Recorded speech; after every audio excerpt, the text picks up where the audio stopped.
In German, forming plurals can seem tricky, but we're going to break it down step by step.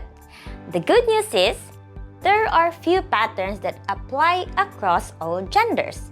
For example, nouns of foreign origin like das Auto for car often simply add an S to become die Autos.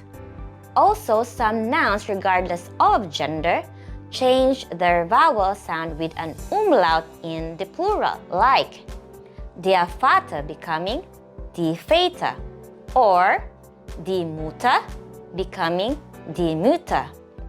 And you'll see that adding an E is a common way to form plurals for both masculine and neuter nouns like der Tag to die Tage, or das Telefon to die Telefone. However, each gender, masculine, feminine, and neuter, has its own set of common plural patterns. We'll explore these gender-specific rules in detail, starting with masculine nouns.